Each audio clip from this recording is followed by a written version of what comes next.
Thanks, Goose. Hex, you know I love brutally challenging games, and Spelunky distills decades of 2D platforming into one seriously punishing package. It could be this year's Super Meat Boy.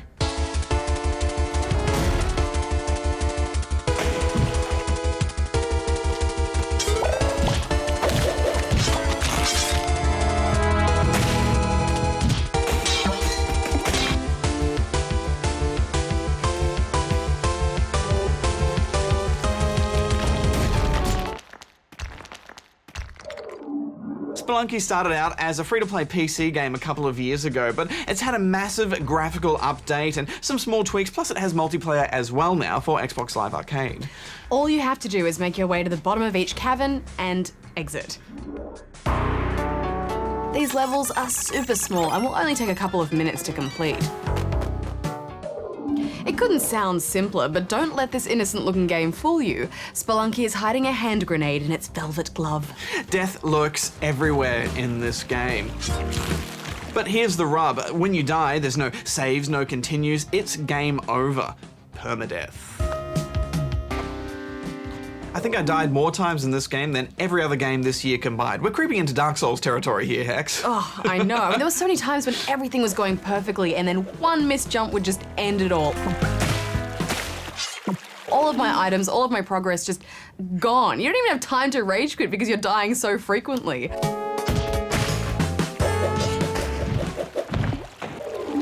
I did come very close to walking away many times, though. I walked away a few times, and then I walked straight back there because the levels are randomized. Every single time you play it, you're going to be playing a new level with new enemy locations. I must have played that first level, I don't know, countless times, 100 times, and each time it was different.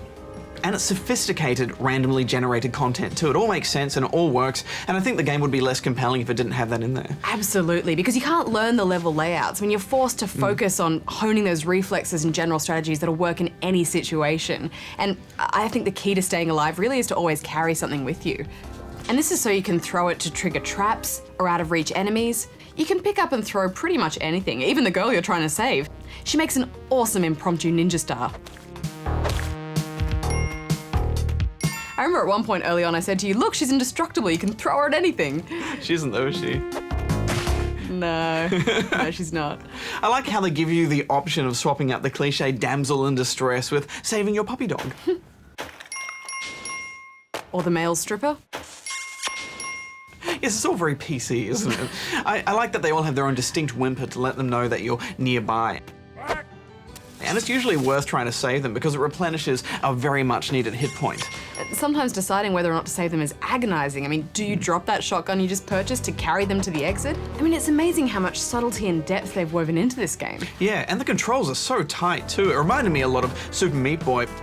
They just work really well. You also can't race forwards because if you jump off a ledge, something like this will happen.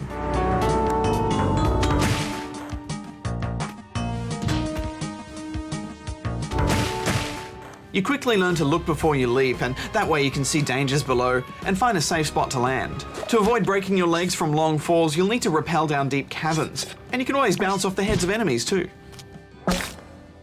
I remember this one particularly tricky drop where there was nowhere to attach a rope, so I threw a bomb down to open up a cavern below me, and I lined up a monkey perfectly so I would land on the monkey and have a safe fall, and then this happened.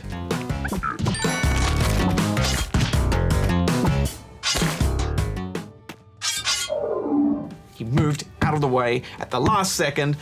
Game over. All that work gone. I know, you won't stop going on about it. Stupid monkey. I don't think it was as bad, though, as the time that I first got to the jungle ruins. My adventurer was kitted out with more gear than ever when I spotted an innocent-looking frog.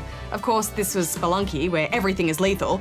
I was already crazy paranoid, so I just killed the frog on sight. Job done, I thought.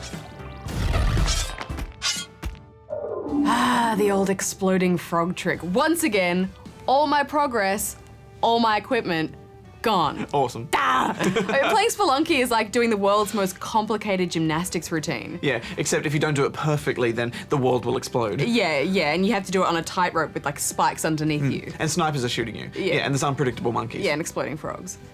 I think it's safe to say that this game has one of the most intense difficulty curves we've played in a game. There's just so many surprises that will see your adventurer dead that you won't see coming. We would talk more about them, but I think that would spoil it for you. I do think a lot of the deaths the first time round feel pretty cheap though, Budge. I mean, there's so many things that you just can't see coming, and there's no way you could prepare for it or try to prevent it from happening. Yeah, and I think that's part of the game though, you know, eventually you learn to recognize these and then you get a bit better at it, and then you take pride when you breeze through a section. I didn't mind it so much also because it's got an arcadey feel to the whole game because your sessions are so short. It does balance urgency against precision beautifully. Taking more than a few minutes to complete a level summons this guy. He's impervious to all of your attacks and will hunt you down, killing you instantly when he touches you. And because of this, you'll always be twitchy about limiting your exploring and just getting to that exit quick smart. Yeah, there's a lot of pressure. I think after you play this game, even for a few hours though, you're probably still only going to make it to that second section every so often. There is a light at the end of the tunnel though. Each time you make it to a new area, this guy pops up and asks for your gear. If you give him enough, he will build a shortcut tunnel that lets you start your games at the jungle level. Finally, some permanent progress. Yes, at last. Those shortcuts are a game changer. Yeah, and they're coming at just the right time too, to keep you playing and give you that extra burst of determination. I felt like there were some elements of this game which were a little bit unhealthy. You know, I felt like this was a bit Stockholm Syndrome, and I was falling in love with my tormentor.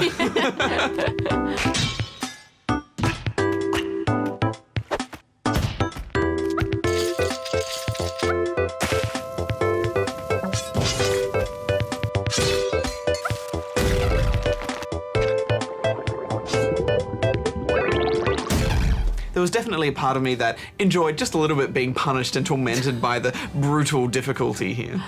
I don't think I have quite the same appetite for punishment that you do, but I did find the difficulty a little bit more manageable in co-op. This way you can gang up on enemies and death is no longer utterly permanent because you can find coffins and bring your friends back from the dead. And even when they're dead, they can help you as ghosts. You weren't so keen on the multiplayer though, were you? No, I just think it slows the pace of it. When you're playing on your own and you're blitzing an area like a well-oiled platforming Terminator, that's where it feels best. But when you have to communicate with others and wait for them to sort out their stuff... Gold!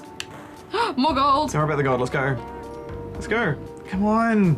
I can't see because you've gone too far Oh, ahead. maybe I should go faster. If you Come on, rush Paul. it, then we'll make mistakes. Oh, plus you kept getting me killed. Caution is the way to go here. Okay. Oh! I'm sorry. You don't sound sorry. Stop complaining, you're in the way. One thing I wasn't super keen on was the art style. I think there's a fine line with retro looking games and it can be simple, but it's got to be unique and this looked very familiar to me. Yeah, I agree with that, but also the familiarity was what I liked most about it. It reminded me of some Mega Drive game that I couldn't put my finger on, you know, like Alex Kidd, but it had elements of some other old games and it just felt at home to me and I like that part of it. Well, I don't think this game is for everyone, but I also think after a few minutes of playing it, you'll realize straight away whether you want to develop an unhealthy obsession with it. I think it's fantastic. I'm giving it 9 out of 10. It's 7.5 from me. All right, I'm gonna drop a bomb here. Get out. No!